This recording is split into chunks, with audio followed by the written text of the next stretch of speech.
Welcome to Blizzard Fire. We hope this video helps fire up your solution. You start by installing Git and creating a GitHub account. Generate SSH keys or a personal access token so pushes will authenticate. Once done, pick one concrete project, a CSV cleaning task, an exploratory data analysis, or a dashboard demo, and initialize a repo. Make sure to add a README MD that states project goals and steps. Commit a clear scaffold, data/notebook/src/ and README. Push the initial commit so the repository exists on GitHub and is ready for development. You now develop on feature branches, commit small changes with descriptive messages, and open pull requests to review your own work. As you code, document the how and why inside notebooks and README sections.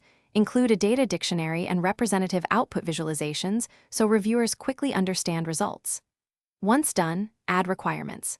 TXT, a license, and basic GitHub actions to run linting or unit tests on push. Make sure to tag stable releases so your portfolio shows versioned milestones and professional workflows.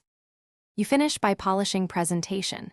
Create a polished README, embed images or binder links, or publish with GitHub pages to showcase your final report. Once done, pin key repositories to your profile and cross-link projects in a portfolio README so viewers navigate easily. If something breaks, like push is failing, make sure to check the remote URL, confirm SSH keys or token validity, inspect Git status and branch, and only force push when you understand consequences. That one troubleshooting tip will save time and reputations. Thanks for watching. If you found this helpful, don't forget to like and subscribe.